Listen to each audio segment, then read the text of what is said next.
Hai teman-teman, selamat datang di Pulsa 88.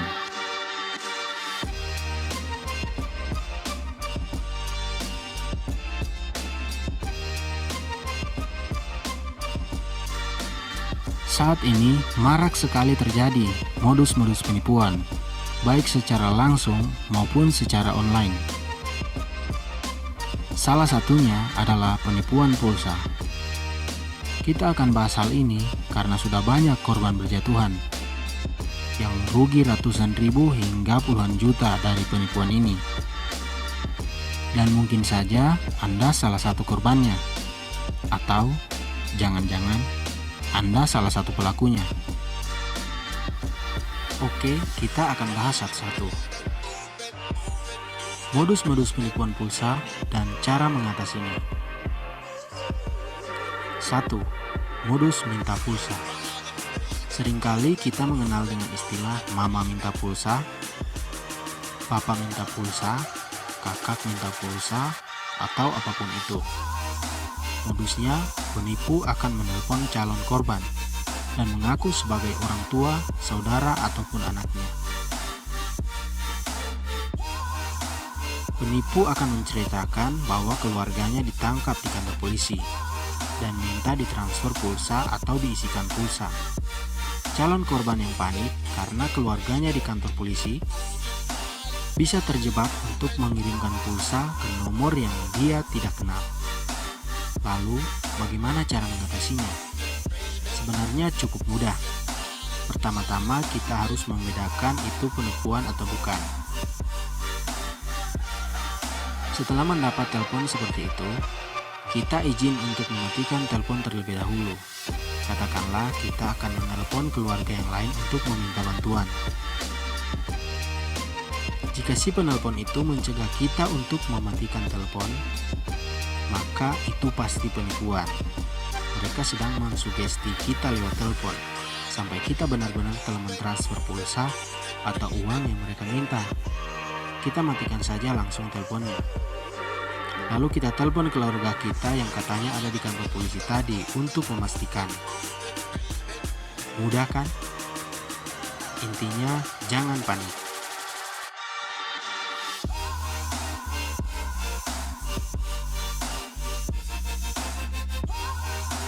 Dua, modus hack akun. Ini juga sangat banyak terjadi. Biasanya penipu berpura-pura menjadi teman kita atau orang yang kita kenal. Caranya, mereka menghack akun Facebook, Instagram, dan lain-lain, atau membuat akun WhatsApp dengan menggunakan foto teman kita. Modusnya antara lain, di Facebook mereka memposting hadiah yang mereka dapatkan hanya dari transfer pulsa. Misalnya, mereka posting dapat hadiah HP mahal seharga 5 juta dengan hanya membayar lebih murah, misalnya 1 juta. Kita sebagai teman Facebooknya melihat dan menjadi penasaran.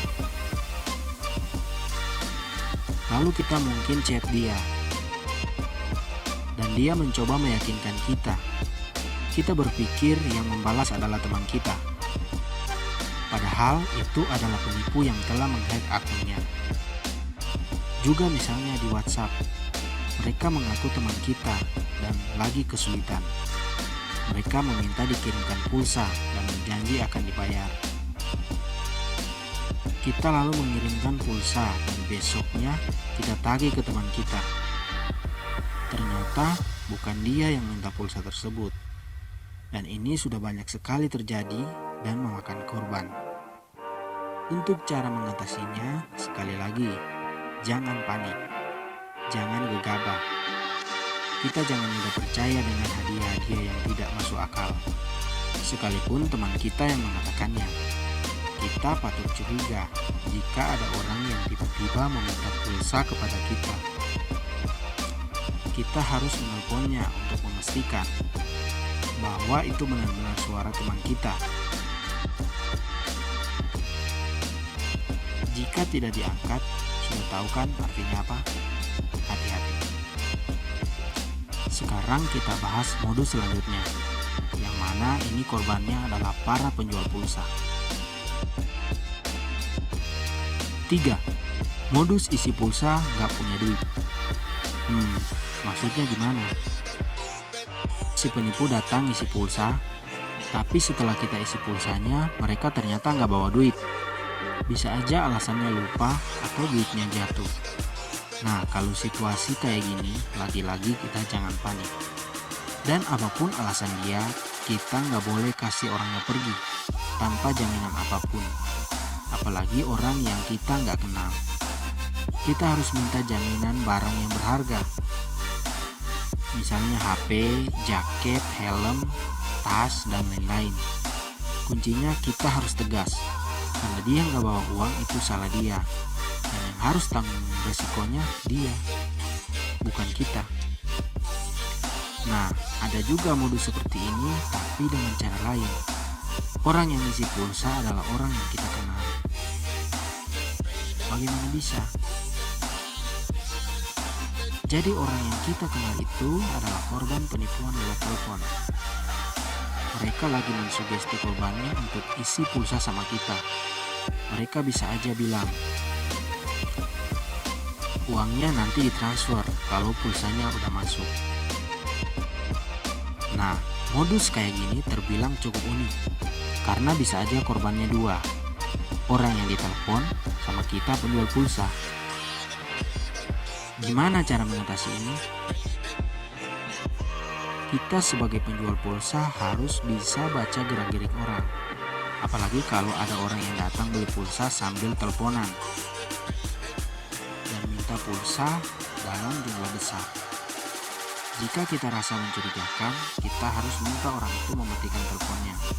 Kita bilang aja ke dia, matiin dulu teleponnya. Kalau dia nggak bisa matiin, maka jangan dulu diisi. Pura-pura aja kita udah isi, lalu kita tanya uangnya. Kalau ada uangnya baru kita isi. Oke, sekarang kita bahas modus yang terakhir. 4. Modus pendaftaran agen pulsa murah. Ini adalah modus yang sangat berbahaya karena kerugiannya kalau tertipu cukup banyak. Biasanya para penipu ini menyamar jadi pegawai atau operator tertentu agar terlihat meyakinkan. Mereka mengincar konter-konter pulsa atau kios-kios. Lalu mereka menawarkan pendaftaran agen pulsa termurah yang harganya nggak masuk akal. Selain itu, mereka juga biasanya memberikan bonus saldo. Misalnya kita bayar ke dia 1 juta rupiah, lalu dia kasih saldo pulsa senilai 2 juta. Siapa yang gak mau kalau gini? Hebat juga ya, ada harga pulsa yang gak masuk akal. Lalu jika kita mendaftar jadi agen dia, dan kita udah bayar sejumlah uang, maka mereka akan pergi. Dan tahu apa yang akan terjadi? Saldo kita tadi akan hilang lenyap setelah uang kita dibawa kabur. Bahaya kan? Tawaran agen pulsa seperti ini juga sering ada di dunia maya.